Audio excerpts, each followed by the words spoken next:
पांडुरंग परमात्म्याकडे मागणी करतात.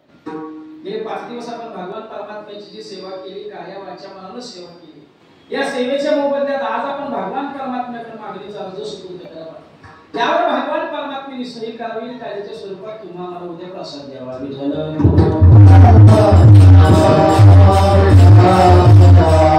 या अभंगाच्या माध्यमातून जगद्गुरु तुकाराम महाराज पांडुरंग परमात्म्याकडे मागणी करतात. जगातला प्रत्येक जीव भिकारी आहे.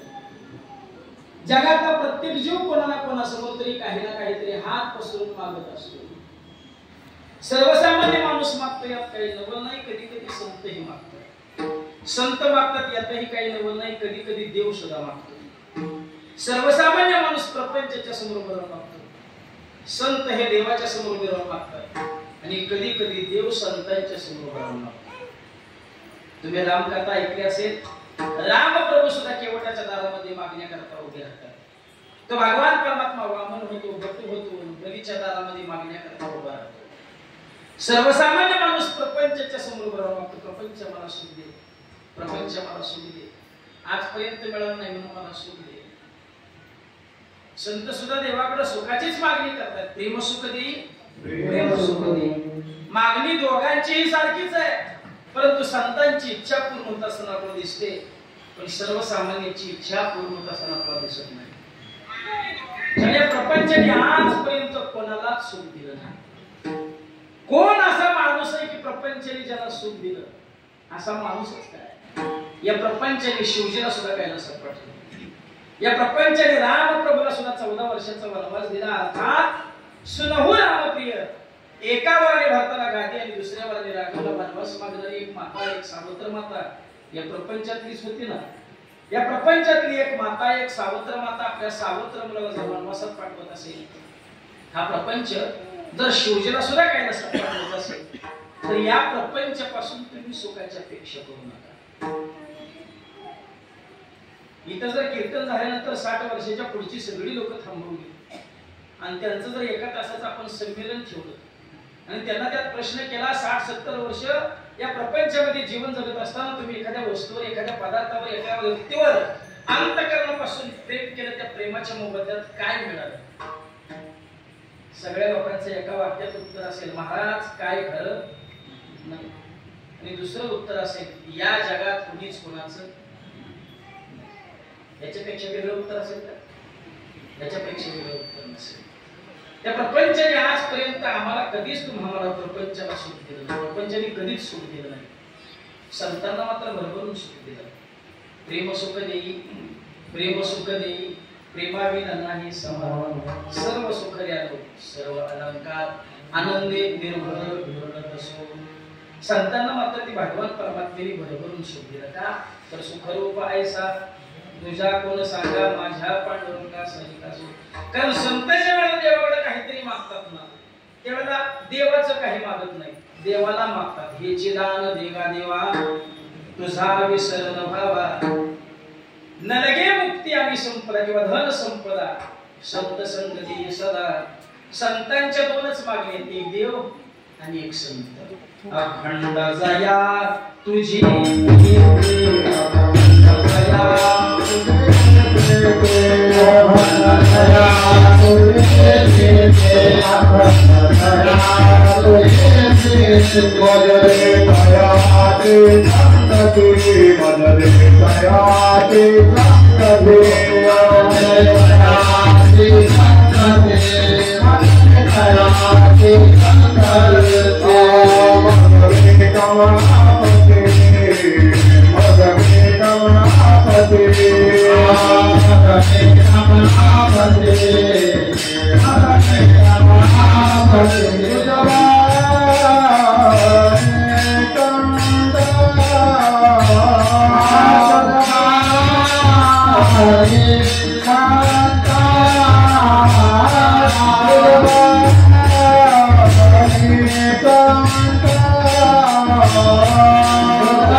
इच्छी नाही आता देवावे न काही. मग कधी समाजाबरोबर जरी बोलण्याचा प्रसंग आला तरी देव घ्या कोणी ऐता आला घर पुसून, म्हणूनच समाजाला सांगितलं. तुकाराम महाराज तुमच्या आमच्या दरवाजा देवांना की देव घ्या, पण लोक म्हटली महाराज देव न लगे तुकोबाई म्हणले फुकाट तुमच्या दरवाजात आणला देव घ्या. लोक म्हणली महाराज तुमची एवढं शांतपण जर आमच्या जीवनात असतो तर लोक आमच्या सुद्धा पाया पडले असते. सत्ता असला म्हणजे कोणती अगदी पाहण्यासारखे असते. गुलाबजाम काय, बासुंदी काय, पुरी भाजी काय, अगदी थाट असतो जेवणाचा. परवा पुण्याला कीर्तन सेवेला गेलो, भाज्या मोठ्या बंगल्यात संत पावले. पात्रावर जाऊन बसलो तर एका पात्रात 7, 8, 9, 10 प्रकारच्या वाट्या, एकात बासुंदी, एकात गुलाबजाम, एकात श्रीखंड, एकात पाडीची भाजी, एकात आमटी, एकात उसळ, एकात कोशिंबीर, एकात लोणचं. एक वाटी कधीच न पाहिलेली पाहायला मिळाली, आत्तर विचलित पाण्याची. ती आत्तर विचलित पाणी एवढ्या करता होता. आमटीचा घास खायचा, त्या आत्तर विचलित पाण्यात हात बुडवायचा, धुवायचा आणि कोणा बासुंदीचा घास खायचा. म्हणजे गोड आणि तिखट याचं कॉन्टॅक्ट तोडलं ते आत्तर विचलित पाणी होतं हात धुवायला. असा आता असं उभ्या आयुष्यात आम्ही कधी बघितलं नव्हतं. आम्ही आमटीवर बासुंदीवर ते आत्तर विचलित पाण्याचा पण जोर काढायला. ते म्हणलं मला जे खायचं नाही, हात धुवायचं आहे म्हणलं, गाडी अर्धी वाटी गेली पडत होता, काय सांगतो ते सप्ताह असलं म्हणजे कोणत्या अगदी पाणीसारखे असतात. बरं एवढं चांगलं चुंगलं खायचं, टाळ किती तास वाजवायचा? 2च तास. एवढं चांगलं चुंगलं खायचं, टाळ किती तास वाजवायचा? 2च तास. पण लोक एवढी हुशार आहेत, एका वडापावर अख्खा दिवस काढतात. येऊन येणार पण इकडे येत नाही,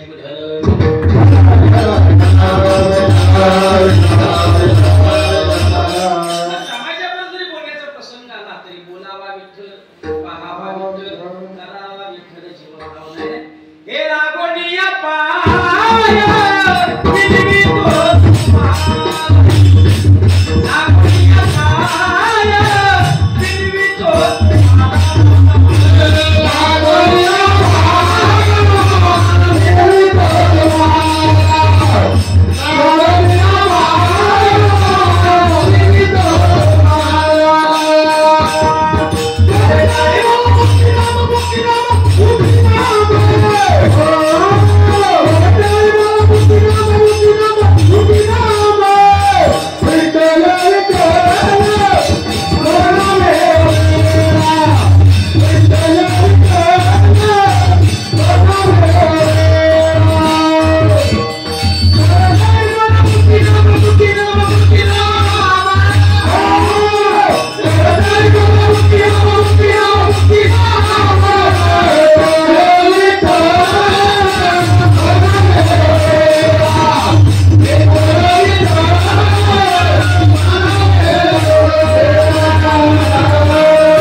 आपण कोणालाही माझं म्हणतोय दुःखाला कारणीभूत करतोय.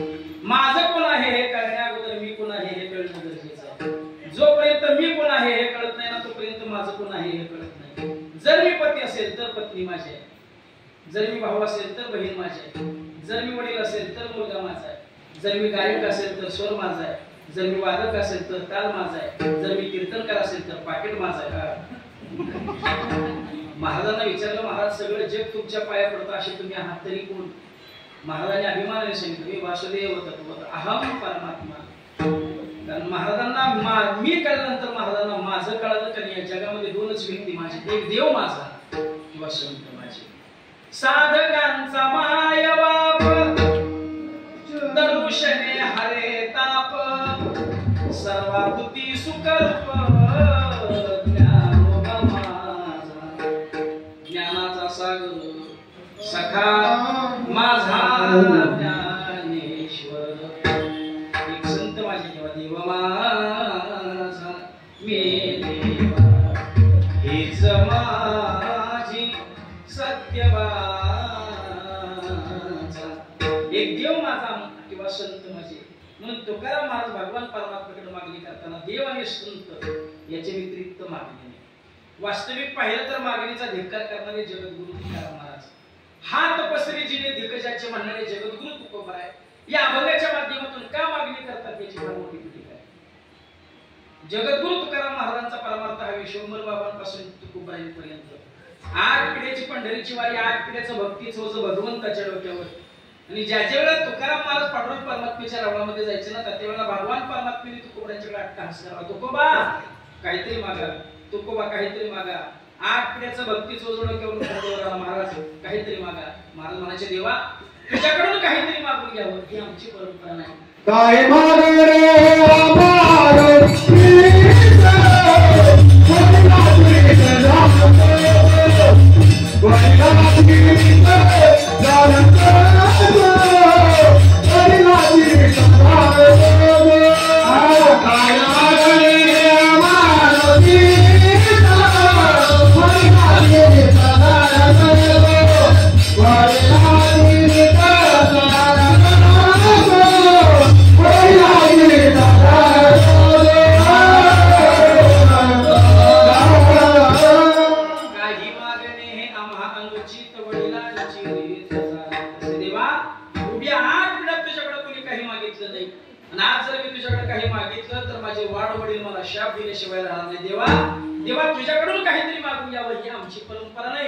आमची काय परंपरा आहे. माझ्या वडिलांची विलासिता देवा तुझी चरण सेवा, तुझ्या चरणाची सेवा ही आमची परंपरा आहे. तुझ्याकडून काहीतरी मागून घ्यावं ही आमची परंपरा नाही. देवा मला तुझं काही नको. भगवंताकडे पाठ फिरवे, महाराजांनी भजन करावं, पण तुकाराम महाराजांच्या चेहऱ्याकडे पाहून भगवान परमात्म्याने अट्टहास करावा. तुकोबा काहीतरी मागा, तुकोबा काहीतरी मागा. जन्माला आलेल्या जीवाची, प्रत्येक जीवाची धडपड धन संपत्ती मिळवण्याकरता चालली. महाराज तुम्हाला धन देऊ का? महाराज म्हणले न लगे मुक्ती धन. देवा मुक्ती नको, धन नको, संपदा नको. देव हसायला लागले. मुक्ती नको, मिळत नाही म्हणून नको म्हणताय का? मला म्हणले मोक्षा माघारी आमच्याकडे दासीचं काम करतो. देवा मुक्ती नको, मोक्ष नको, धन सुद्धा नको का? तर द्रव्याचे पाठी काही काळाचा लाग म्हणून या संग खोटा त्याचा. द्रव्याच्या पाठीमाग 15 अनर्थ लागलेले असतात. द्रव्य कमवताना दुःख, द्रव्य सांभाळताना दुःख. चोरलेलं का आनंद आहे का? चाहीपेक्षा जास्त दुःख. संपत्तीने जर जीवाला सुखाची प्राप्ती होत असते मायबाप तर रावण दुःखी ठरला असता का? एवढा मोठा रावणाचा प्रपंच, पण एवढ्या मोठ्या रावणाच्या प्रपंचाने रावणाची इच्छा पूर्ण ठेवल्या. एवढा प्रपंच होता महाराज. लंके माझी घरे किती ते का सांगितसे संख्या जैसी तैसी. 5 लक्ष घरे पाषाणाची जेथे, 7 लक्ष घरे विटेबंदी. कोटी घरे काशा आणि तांब्याची, शुद्ध कांचनांची 7 कोटी. एवढा मोठा रावणाचा प्रपंच होता, पण एवढ्या मोठ्या रावणाच्या प्रपंचाने रावणाची इच्छा पूर्ण ठेवल्या. मला असं वाटतंय रावणाची जर इच्छा पूर्ण झाली असतं तर सोन्याला सुगंध सुटला असता. रावणाची जर इच्छा पूर्ण झाली असतं तर समुद्राचं पाणी गोड झालं असतं. रावणाची जर इच्छा पूर्ण झाली असतं तर स्वर्गाला शिडी लावून चढता आलं असतं. एवढा मोठा रावणाचा प्रपंच जर रावणाची इच्छा पूर्ण ठेवत असेल तर माझी विनंती आहे तुम्हाला, तुम्ही तुमच्या प्रपंचापासून तुमची इच्छा पूर्ण होईल याची कधीच इच्छा करू नका. मोठं व्हायच्या भानगडीत करू नका. मोठ्याला खूप त्रास असतो महाराज. तुमच्या विट्यात चौकात छत्रपती शिवाजी महाराजांच्या पुतळ्याजवळ कसा गुंटा चालू आहे? तुम्ही वारकरी आहे त्यामुळे तुम्हाला गुंट्याचं काय माहिती नसेल. कसा गुंटा आहे विट्यात? 22 लाख रुपये गुंटा. चर्चाच नाही केली. मग त्या विट्याच्या 22 लाख गुंटा अशा एरियामध्ये 5 गुंठ्यामध्ये 5 मजली इमारत आणि इमारतीच्या खाली 5-6 फोर व्हीलर. कोणत्या गरीबाच्या असतील? गरीबाच्या असतील. गडगंज श्रीमंताच्या. तिने सकाळी 9 वाजता कारभाराला फोन केला का म्हणे आज किती तारीख? आज तारीख किती? आज 20 तारीख. ती म्हणजे तुम्ही विसरलाय बरं. तो म्हणला काय? अहो म्हणजे आज आपल्या लग्नाचा पहिला वाढदिवस. म्हणला काय भेट? त्याने म्हणजे 12 ते 3च्या शिवरा चित्रपट पाहायला जायचं. तुम्हाला काय हरकत नाही, तू तयार होऊन आलोच म्हटलं मी घरी. कपड्यातून नवीन साडी काढली, नवीन साडी नेसली. 11 वाजता पुन्हा फोन केला, निघाला का नाही? तू तयार तर होऊन बस. आरशासमोर उभी राहिली, छान मेकअप केला, केसर भरगत गजरा भरला. 11:30 वाजता पुन्हा फोन केला, निघाला का नाही? तिकडून आवाज आला, आवाज तो ग. पण मी जर इथे मीटिंग अर्धवट सोडली तर आपलं 2 कोटीचं नुकसान. तिला झाडी शिकवला, आपटला, नवीन साडी नेसली, भिडली जुनी साडी नेसली, केसावरचा गजरा इसकडून टाकला आणि बाल्कनी दोन्ही गुडघ्याच्या मध्ये मुंडकी घालून टाकला. सरळ होती. बाल्कनीच्या खाली रस्त्यावर डांबर टाकायचं काम चाललं होतं. तिची खडी रस्त्यावर येऊन पडली होती आणि ते खडे फोडायला की नवरा बायकोचं जोडपं आलं होतं. भर उन्हाच्या कार्यक्रमामध्ये ते नवरा बायकोचं जोडपं हातोडीने घालून ती खडी फोडत होते. दोघांचा संवाद वरून मॅडम ऐकत होत्या. दोघांचा संवाद. उन्हाची रखरख वाढली आणि मेहरी सोडूया, भोजन करूया आणि राहिलेला डीग नंतर फोडूया. रस्त्याच्या कडेला टपरी होती, टपरीच्या सावलीला दोघं नवरा बायको जेवायला बसले. आंबीली शिदोरी सुटली, त्यात चपाती नव्हती, भाकरी होती, ती सुद्धा ज्वारीची नव्हती, बाजरीची होती, ती सुद्धा ताजी नव्हती, शिळी होती. जोडीला चटणी होती, त्याच्यावर तेलाची धार नव्हती, पाण्याची धार होती. तो एक घास घ्यायचा, तिला भरवायचा, ती एक घास घ्यायची, त्याला भरवायची. आनंदानं प्रेमानं हसत खेळत भोजन करायचे. बालकनीतले मॅडम पाहिजे. मॅडमनी हे चित्र पाहिलं, नाफळाकडे तोंड केलं, म्हणजे हे देवा, ही माझ्या भाग्याला कधी याचं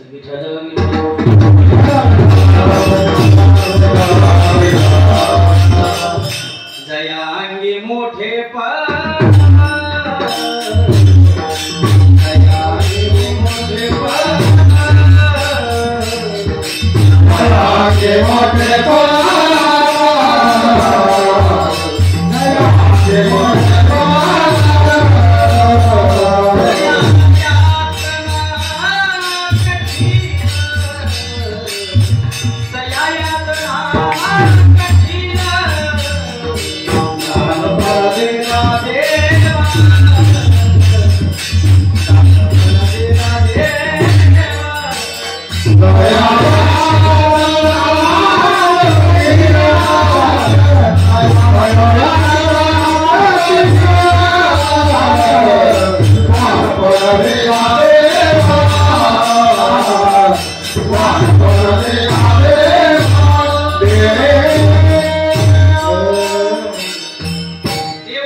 जे जगा धाकुटे होई जे ते सगळं माझ्या लहान होण्याचा प्रयत्न करा. पैसेवाल्याला झोप लागत नाही, पैसेवाल्याला भूक लागत नाही. पैसेवाल्या आणि गरिबीच्या झोपेतला फरक सांगतो तुम्हाला. पैसेवाला अगोदर हांतरून टाकतं मग झोपतं, गरीबाचं तसं नाही. गरीब अगोदर झोपतं मग हांतरून टाकतं. पैसेवाला 9 वाजता हांतरून टाकतं. 10 वाजले, 11 वाजले, 12 वाजले तरी त्याला झोप लागत नाही. 1 वाजता उठते, एखादी झोपेची गोळी खातं मग झोप. गरीबाचं तसं नाही. गरीब दिवसभर शेतामध्ये काबाड कष्ट करतं, मरमर मरतं. घरी आल्यानंतर 2-3 भाकरीचा मडदा पडतो. अर्धा भात खाऊन नाही झाला तर तिथं डोलायला. बिचारी त्याची बायको तिथं ढकलून देते, म्हणती हो आडवा सकाळभरपर्यंत काळजी नाही. त्याला सकाळच जाग येते, कधी त्याची बायको सुरुवात करते. उठा पांडुरंगाता दर्शन द्या सकळा, उदारी मागणारांचा मेळा. उदारी मागणाराची रान दादा मोर लागते ना, तेव्हा त्याला कळते उसडले वाढते किंवा लक्ष देऊ नाही का. धन दौलत अमीरी रातभर सोनी नहीं देती, धन दौलत अमीरी रातभर सोनी नहीं देती, और गरीबी में ऐसी नींद आती है जो सुबह उठने नहीं देती.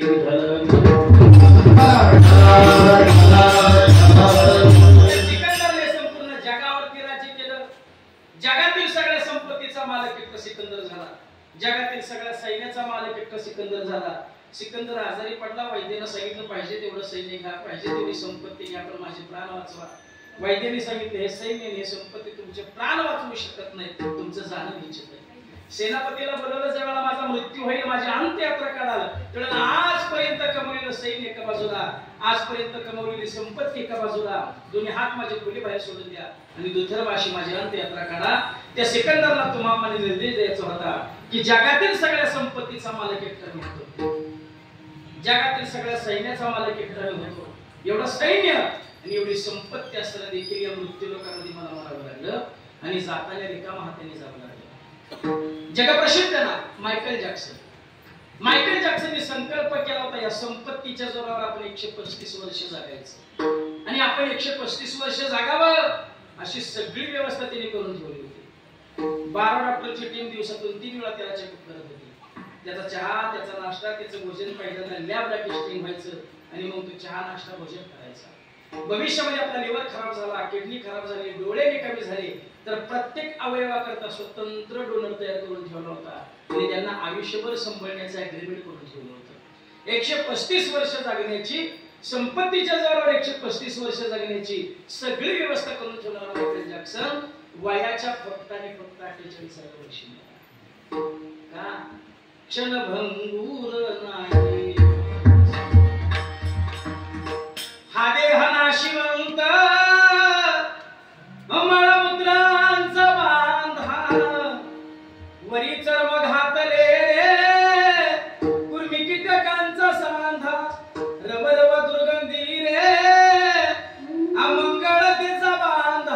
स्मरत्या हरिहारा शरण साई गोविंदा भयंते मदालसा स्वम जो रे बाळा बसात देती नहीं वो किसी का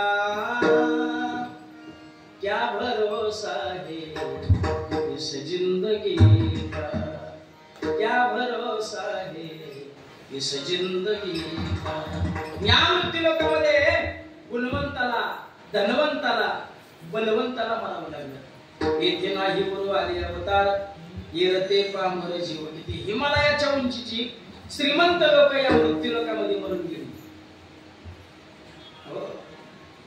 ज्या लोकांनी जेवढा पैसा कमवला नसेल त्याच्या कित्येक पटीने दान करणारा रतनभाई टाटा यांना सुद्धा या मृत्यू लोकांतून जावं लागलं।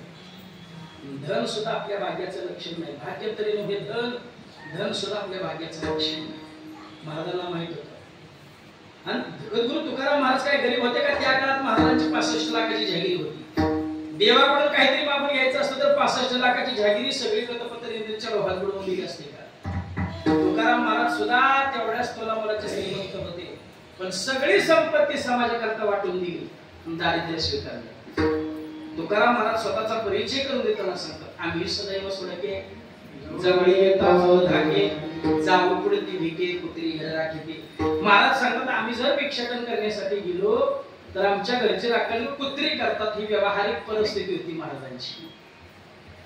ब्राह्मणाची मालक पाहुणे म्हणून तुकोबरांच्या घरी आली, पाहुणे घराशी आजी आली ऋषिकेशी काय करू उपचार मोड विसर्जन। देवाला घरामध्ये घेतलं, अन्नाचा कण देखील शिल्लक नाही, काय खायला घातलं? दरदरीत पाण्या माझे रांगलेल्या कण्या, पाण्यात रांगलेल्या कण्या तुकाराम महाराजांनी देवाला खायला घातल्या। तुम्ही म्हणता विशेष आहे की महाराजांनी देवाला खायला घातले, विशेष हे नाही महाराजांनी देवाला कण्या खायला घातल्या, विशेष हे आहे त्या कण्या देवाला आवडीने खाल्ल्या। आता तुमच्या घरी एखादा पाहुणे उद्यापर्यंत पाहुण्याला पाण्यात रांगलेल्या कण्या खायला घाला, पाहुणा खाईल का? उभ्या आयुष्यात पण उंबऱ्याला पाय लावायचा नाही तुमच्या पाहुण्याचं काय घेऊन बसला? अजून 10 वर्ष जरी पाऊस पडला नाही तरी तुम्ही तुमच्याकडे आता पाण्यात रांगलेल्या कण्या खाल का?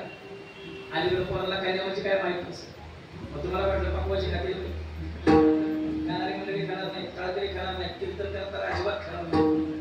दोन तास अगोदर फोन असतो जेवणाचा बेस काय खातम पितम तुपम राहतं, पण भगवान परमात्मे तुकाराम महाराजांच्या घरी पाण्यात रांगलेल्या कण्या खाल्ल्या। त्या सुद्धा गंमत अशी झाली कन्या पाण्यात रांधलेला तळवा कन्या कमी पाणी जाता, त्या कन्या पात्रावर वाढल्या तर कन्या पाण्याबरोबर वाहायला लागल्या। देव म्हणजे तुकोबा आतापर्यंत एवढे राक्षस मारली, एवढी कामं केली, सगळी कामं 2च हाताने केली, पण तुमच्या घरच्या कन्या खाताना मात्र चतुर्भुज व्हावं लागलं। तिने हाताने कन्या अडवून धरलेली या काळाने खाल्ल्या।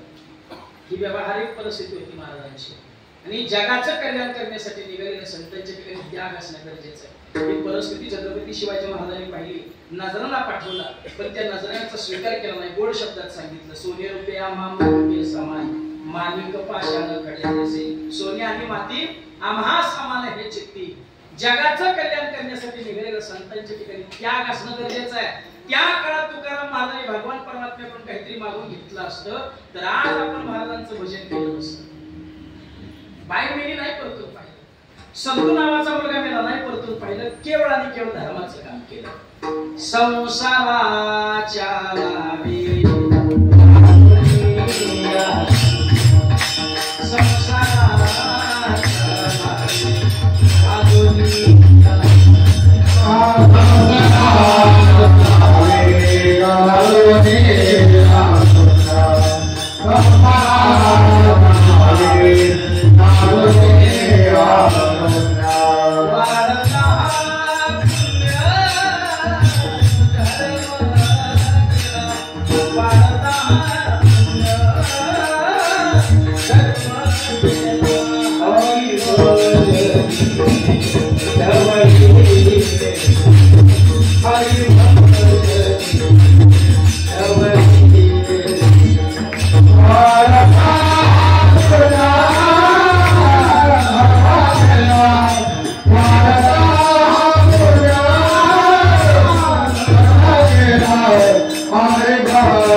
Hare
वाढता हा पुण्य धर्म केला हरी भजनी हे ढवळीने जग. आपण नाही का माळकरी असून सत्याला वर्गणी देत नाही. अगदी दिलं तर 100 रुपये देऊ त्यात ते 9 जण जेवायला येईल. राहिली बुंदी घरी बांधून नेऊ कारण झालं तुम्हाला हिशेब मागू हिशेब नाही पटला तर दिल ना 100 रुपये सुद्धा. संत हे नाव नाही, संत ही पदवी नाही, संत हे विशेषण नाही, तर संतत्व ही एक अवस्था आहे. आणि जगाचं कल्याण करण्यासाठी निघालेल्या संतांच्या ठिकाणी त्याग असणं गरजेचं आहे, समर्पण असणं गरजेचं आहे. पूज्यता डोळा न देखावी, स्वकीर्ती काने न ऐकावी. त्याच्या खालची ओळ किती गोड आहे. चातुर्य लपवी, महत्व हरवी, पिसे पनवे जगा माझी. रामकृष्ण परमहंस प्रवचन करायचे. ऐन रंगात प्रवचन आलं का व्यासपीठावर खाली उतरायचे, हॉटेलमध्ये जायचे, गरम गरम भजी खायचे, वापस यायचे, मुलीला प्रवचन करायचे. जमल कार्यक्रम मी जर इथे कीर्तन अर्धवट सोडून चौकात गेलो भजी खायला, मुलीला कीर्तन करायला वापस आलो तर लोक टीका करायला मारते. टीका करण्याचं काय, भाषेचं काय घेऊन बसणार. चालू कीर्तनात कीर्तन करायला 2 तास पाणी पिण्याचं सुद्धा स्वातंत्र्य नाही होत. आता अर्धा किलो गुळ खातात हा भाग नाही. स्वातंत्र्याचा स्वयंराचार आहे.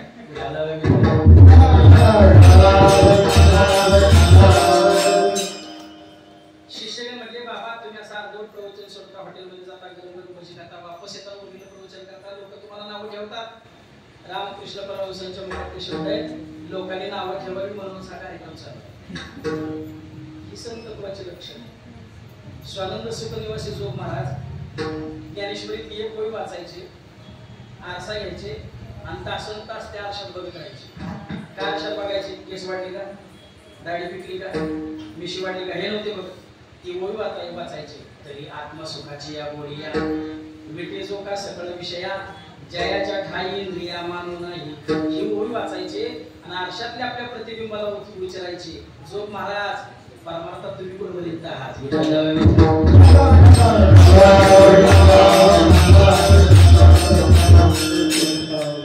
नाहीतर आम्ही आमच्याच नावावर लिहितोय महाराष्ट्र भूषण आणि वेदांताचार्य कीर्तन केसरी आणि विनोदाचा बादशाह. लोक हुंबून विचारत नाही महाराज.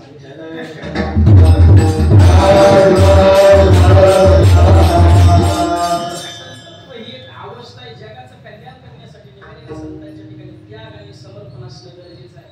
जगद्गुरु तुकाराम महाराजांनी त्या काळात महाराजांकडून काहीतरी मागून घेतलं असतं तर आज आपण महाराजांचं भजन केलं नसतं. भगवान परमात्म्याने तुकोबरायांच्या चेहऱ्याकडे पाहावं. कसं चिंतिल्या रोकडे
त्यांची सरगी झाला सफर व्यापार. देवा काळाचं भय कोणाला घालताय. पुन्हा भगवान परमात्म्याने तुकोबांच्याकडे पाहावं. तुकोबा काहीतरी मागा. महाराजांचा आट्टा महाराजांचा नाईलाज झाला. देवा तुला वाटतं ना मी तुझ्याकडे काहीतरी मागावं. मनसे काही मागा, मागायची इच्छा नाही. तू म्हणतोयस म्हणून मागतोय. मनसे काही मागा, ह्याची देगा पांडुरंगा अभंगाचं पहिलं.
नाराज पडून परमात्म्याकडे मागणी करतात. प्रपंची वस्तू चित्त तुझे पायी मुरो देवा, माझं मन माझं चित्त प्रपंचातून निघू दे आणि ते तुझ्या चरणावर स्थिर राहू दे.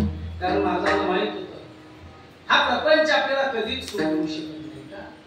संसार दुःख मूळ चौकडे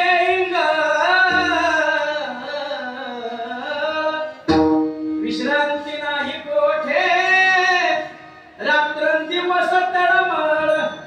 कोण असा माणूस आहे की प्रपंचाने ज्याला सुख दिलं. आपलं संपूर्ण जीवन सुख भोगण्याचं का सुखाची आशा करण्याचं. सर्व सुखाची आशा जन्मते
जीवनामध्ये एक दिवस असा येतो आशा करणारा निघून जातो, आशा मात्र तशीच्या तशी शिल्लक राहते. याचा अर्थ असा भोगता नष्ट होतो आणि भोग शिल्लक राहतो. तुम्हाला पुरणपोळी नावाचा पदार्थ माहित आहे का?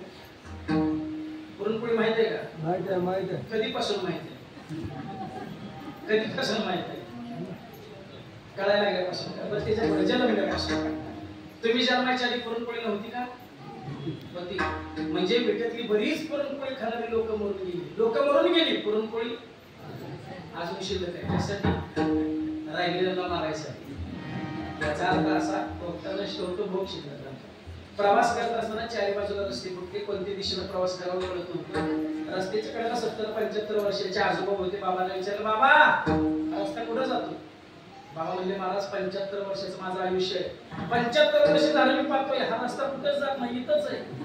या रस्त्याने बरीच लोक गेली, स्वतः मी वाटत लावली, लोक गेली, रस्ता इथंच आहे. याचा अर्थ असा भोगता नष्ट होतो, भोग शिल्लक राहतो. सुख सुखाचं भजन करीत मारावं लागतं, पण सुख काही मिळत नाही. बघा, नियतीला दोन मुलं, एक सुख आणि एक दुःख. एकदा हे दोन्ही मुलं खेळण्याकरता बाहेर गेली. सगळं जग सुखाबरोबर खेळू लागलं. दुःखाबरोबर खेळायला कोणीच तयार नाही. कोणाला असं वाटतं दुःखाने एवढं माझ्याशी खेळावं. सगळ्या जगाला पाहिजे सुख, द्यावे खावे बरे असावे सदैव याची घरी हाव संसारी. सगळ्या जगाला पाहिजे सुख. सगळं जग सुखाबरोबर खेळू लागलं, दुःख रडू लागलं. दुःख रडत रडत आईकडे आलं, नियतीकडे आला, आई अगं जो तो त्या सुखाबरोबर खेळतोय, माझ्याबरोबर खेळायला कोणीच तयार नाही. नियतीनं दोन्ही मुलांना आतमध्ये बोलवलं, सुखालाही बोलवलं, दुःखालाही बोलवलं. सुखाची कपडे काढली, दुःखाला घातली. दुःखाची कपडे काढली, सुखाला घातली. आता दुःखाच्या अंगावर कपडे आली कोणाची? सुखाची. आणि नियतीनं दुःखाला सांगितलं, बाळ जा बाहेर. दुःख उड्या मारत पळत बाहेर गेलं. दुःखाच्या अंगावर कपडे होती सुखाची. दुःख उड्या मारत पळत बाहेर आलं. सगळ्या जगाला वाटलं कोण आलं? सगळ्या जगाला वाटलं सुख आलं, सुख आलं, सुख आलं, सुख आलं. सगळं जग त्या सुखाबरोबर खेळू लागलं, खेळू लागलं, खेळू लागलं, खेळू लागलं. वय 60 झाले आपल्याला कळलं हे सुख नव्हतं, हे सुखाचे कपडे घालणारे दुःख होतं. संसार दिसायला सुखाचा आहे, असायला सुखाचा आहे का? आजूची आता झाली, आजूची आता लेकीचं पोरगं 4-5 दिवस राहिले. आता तेवढे 4-5 दिवस आजीचं सर्वात जास्त प्रेम कोणावर? एकाच्या पोरावर का लेकीच्या पोरावर? लेकीच्या पोरावर. आजीने इकडे तिकडे यायचं, लेकीच्या पोराला म्हणायचं घे रुपया जा काहीतरी खायला. इकडे तिकडे यायचं, घे रुपया जा काहीतरी खायला. लेकाच्या पोराला दम देऊन सांगायचं सकाळी रुपया दिलाय, आता पैसे मागितले तर फटकी खाणार. मामीने पैसे द्यायचे, मामाने पैसे द्यायचे, आजोबाने पैसे द्यायचे पोराकडे 400 रुपयासाठी. 400 रुपये घेऊन पोरगं बाजारात गेलं. 400 रुपयाचं काय घ्यावं, काय घ्यावं, काय घ्यावं. पोराने 400 रुपयाचा हिरवागार 5 पटाचा 7 लिटर घेतला प्लॅस्टिकचा. पिशवीत घातला. पोरगं पडत घरी आलं. मामी दरवाजात तांदूळ करत बसल्या होत्या. मामीला आवाज दिला, मामी आजी कुठे? मामीचं लक्ष पिशवीकडे गेलं. मामीला वाटलं म्हातारीचं लाडाचं पोरगं म्हातारीला काहीतरी खायला घेऊन आलं. जमून आजी बसली मागच्या दाराला जप करत. आजीच्या हातात माळा आजीचा जप चाललाय. रामकृष्ण हरी रामकृष्ण हरी रामकृष्ण हरी. पोरगा आजीच्या समोर उभं राहिलं. पिशवीचा पाचपटाचा साप बाहेर काढला. साप हातात धरला. पवित्रात उभं राहिलं आणि आजीला आवाज दिला, आजे. आजीने डोळे उघडल्यास आणि हिरवागार पाचपटाचा साप अंगावर पडतोय पाहण्यास आजीनं साप पाहिला आणि धक्क्यानं नुसतं एवढंच केलं होतं. आजी गेली. साप असायला होता का? साप दिसायला होता? असायला होता का? तसा हा संसार दिसायला सुखाचा आहे, असायला मात्र तो सुखाचा नाही. प्रपंच जरी सुख जोडे तरी का सेवितीगिरीकडे राज्य टाकून गेले पुढे एका वेळी म्हणावे 11 बहार वनस्पती.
आता त्या राजाच्या काळात आता जर तफावत पाहायला गेलं तर त्या राजाच्या काळात 11 बहार वनस्पती होत्या. आता फक्त 3च वनस्पती पाहायला मिळतात. काँग्रेस बेशमनी आल्या बाबतीत वनस्पतीच पाहायला मिळतात. पूर्वी गंगा नदीला 12 महिने पाणी होतं. आता बस पावसाळ्यात पाऊस पडला. राम राज्य में था दूध, कृष्ण राज्य में घी, हमारे राज्य में देशी दारू दबा दबा के पी. हा त्या काळात आताचा फरक आहे.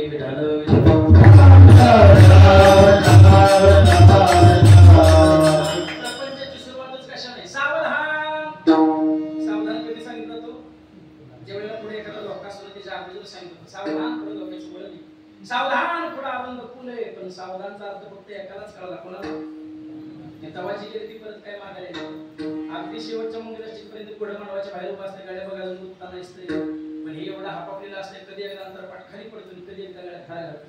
एकदा का गाड्यात धार पडला की जय देवी जय माझी बायको विजय जे सांगशील ते मी ऐकू जय झाला दास.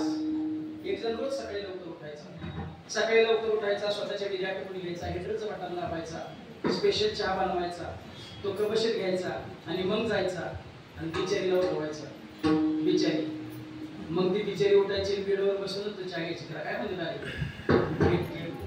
चहा घेऊन झाला की ब्रश घ्यायची, ब्रशवरती पांढरं क्वालिटी घ्यायची, मग तिथं चालू करायचं. नुकताच ताजा आवाज सोडलेला बाई कशा भेसाच्या गुन्हे टाकतो तशी ती पेस्ट टाकायची. मग बाथरूम मध्ये शिरायची. ती छान होईपर्यंत हा कांदे पोहे तयार करून ठेवायचा. कांदे पोहे खायचे, अशा समोर मिळायचे, छान मेकअप करायची. तोपर्यंत रोजचा स्वयंपाक हा तयार करून ठेवायचा. रोजचा उपक्रम असा. एक दिवस मात्र त्याच्या आयुष्यात चांगला उजाडले भाग्य आता आवगी चिंता वादगी. आज मात्र ती सकाळी लवकर उठली, स्वतःच्या विद्यार्थ्यातून घेतले, ह्याचं वाटण आपलं स्पेशल चहा बनवला, त्याला भेटी घेऊन दिला. तो गावा आंघोळ कांदे पोहे तयार, तो गावातून फेरपाटला माणूस पुरणपोळीचा स्वयंपाक तयार. पात्र वाढले, तो पात्र येऊन बसलेले विचार केला, मला आजपर्यंत सगळी कामं मी करत होतो, आज का करून राहिली? कोणत्याने विचारलं काय म्हणे, आजपर्यंत ही सगळी कामं मी करत होतो, तू आज का करून राहिली? ती म्हणजे आज बेंदूर नाही का? आजच्या दिवशी बाईला काम करायचं नसतं. एक जण मला तालुक्याच्याच गावाला नेलं. ती म्हणलं मला तुमच्या गाडीत नव्हतं, माझ्या गाडीत बसा. पहिलवान गडी वाघासारखं गडी नाटकावर मी वाघ. समोर येऊन त्याच्याबरोबर भांडण करायचं. महाराज माझ्या कोण नादाला लागत नाही, माझा कोण नाद करत नाही, माझ्या कोण नादाला लागत नाही, माझा कोण नाद करत नाही. मला असं झालं होतं कधी पारणाचं मंडप येतो वारकऱ्याच्या जाऊन बसतो. पारणाचं मंडप आला म्हणजे जातो वारकऱ्याच्या. ती मला नाही महाराज गर्दीच्या आठवण सोडणार नाही. आता नाही तरी कसं मला वगैरे चांगला होता अर्धा मिळतो. कुठे मालिकेत होतो अर्धा मिळतो. कुठली मालिका ती देवी आहे वारकरी. तुकाराम महाराजांचं पूर्ण नाव काय? पुष्पा झुके का नाही साथ सत्यानाश झाला त्या माणसाला. उमऱ्यातनं पाय ठेवून त्याने आवाज दिला, ए महाराजांनी चहा ठेवू. आतून मोठ्याने आवाज आला, महाराज नाही तर मुख्यमंत्री पाणीच नाही तर चहा कशी ठेवू. त्याला हांडा घेताना आपसून 10 बारा ट्रिपा मारल्या. म्हणजे गड्या तालुक्यापासून सांगत होता आपल्या कोण नादाला आपला कोण नाद करत नाही. म्हणलं घरी असं का? मी म्हणलं महाराज आपला आडनाव वाघ असलं तरी सासरवाडीकडचं आडनाव वाघणार आहे. आमदार खासदार स्वतः केले तर का चुलीमुळे गमदार एकदा त्याचं घरकडे जाणार त्याचं मांजरच होते बघा. दुःख बांधवडी आहे हा संसार सुखाचा विचार. पण याच प्रपंचामध्ये जीवनामध्ये जीवन जगत असताना प्रपंच करत असताना कधीच दुःख होऊ नये असं जर वाटत असेल ना तर मी सांगतो त्या योजनेची तुम्ही लाभार्थी व्हा. कधीच दुःख व्हायला मला काय लाभार्थी मला तुझी मला ही योजना मी मुख्यमंत्र्यांच्या लाडक्या बहिणीची योजनेची लाभार्थी.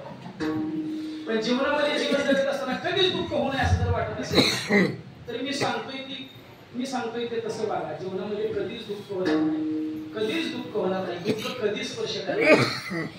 जीवनामध्ये जीवन जगत असताना असं जीवन जगा, या जगात आपलं कोणीच नाही असं जीवन असं समजून जीवन जगा. कधीच तुम्हाला दुःख होणार नाही. जमेल का तुम्हाला? या जगात आपलं कोणीच नाही असं समजून वागायला जमेल का?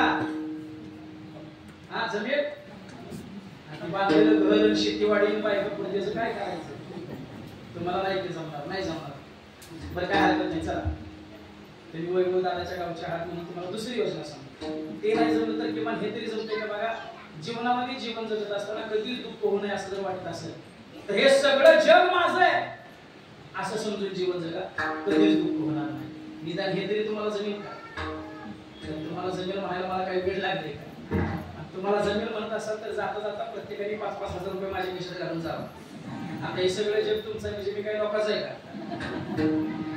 तुम्हाला तेही जमणार नाही आणि तुम्हाला हेही जमणार नाही म्हणून दुःख आपल्या पाठीमागून काढत नाही. पण संतांचं जीवन मात्र या दोन्ही सिद्धांतावर आहे.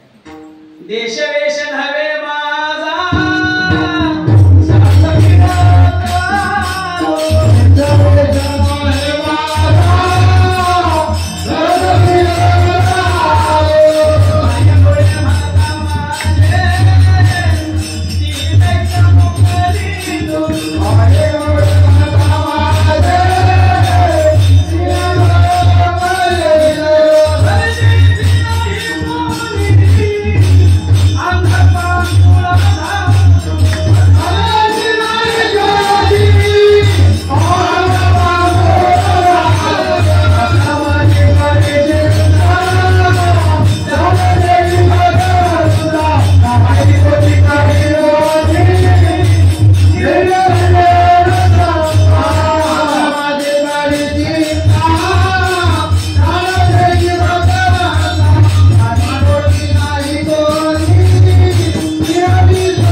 जगाच्या पाठीवर एकमेव सुखाचा मार्ग आमच्या तुकाराम महाराजांनी सांगितला. फुला तो एक देव करून घ्यावा तिने विना जीवा सुख. तो देव आपलासा करून घ्या आणि देव आपलासा करून घेण्याकरता नेमकं काय करावं लागेल त्यामध्ये भगवान सांगतात. तू मन हे बीची करी माझे भजनी प्रेम सर्वत्र नमस्कारी मजे करते. अर्जुना मन मला अर्पण कर, बुद्धी मला अर्पण कर, माझाच भक्त हो, मलाच नमस्कार कर. देवालाही माहिती आहे परमार्थ जर फलद्रूप करायचा असेल तर तो मनाने केला पाहिजे. आणि एकदा का मनाने परमार्थ केला त्याचा परिणाम काय होतो सांगतो. तुम्ही माशी पाहिली का? माशी झोपलाय का? माशी पाहिली का? माशी माणसाच्या अंगावर बसते का? बोला बोला. माशी माणसाच्या अंगावर बसते का? जनावरांच्या अंगावर, पकवाजावर, हार्मोनियमवर, जिलेबीवर, पेड्यावर, बर्फीवर, वडापाववर, विष्टवावर जागे आहे का? बसलीच तर बोटतच नाही. तसं मन देवाकडे जात नाही, जात नाही, जात नाही. गेलंच तर लाचावले मन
मन झाले आवळे, परत माघारी घेत नाही.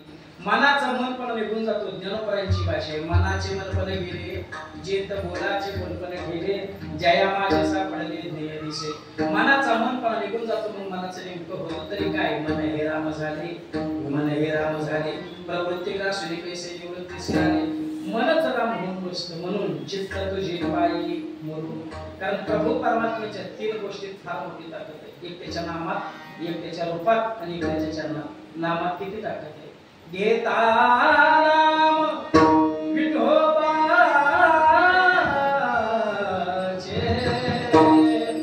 राम, पर्वत जळती पापाचे. नाम चांगले चांगले माझे कंठी राहो रे, कपीकुळ उधरले मुक्त केली राक्षसा. नाम संकीर्तन साधन पैसोपे जळतील पापे जन्म. त्याच्या रूपात किती ताकद आहे?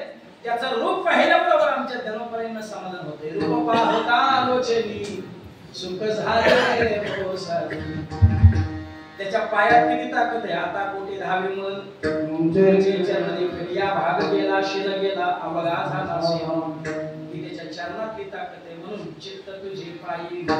एकदा का माझं मन माझं चित्त प्रपंचातून निघालं, ते तुझ्या चरणावर स्थिर झालं. आता माझ्याकडून शुद्ध भाव पूर्ण भक्ती करून घे.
लोकांचा मार्ग नाही स्वीकारला, वनाचा मार्ग स्वीकारला, एकांताचा मार्ग स्वीकारला. फुलांच्या पानांच्या पक्ष्यांच्या संगतीत महाराजांनी भजन केलं आणि लोकांना फिरणाराची माती केली या समाजाने. महाराजांनी वनाचा मार्ग स्वीकारला. वनाचा रस्ता हा नंबर 1च असतो. एकांताचे 3 फायदे. नंबर 1 दोष दर्शन होत नाही. नंबर 2 साधना चांगली होती आणि नंबर 3 भगवत प्राप्ती नव्हती. तुकाराम महाराजांनी काय केलं? येणे सुखे एकांताचा वास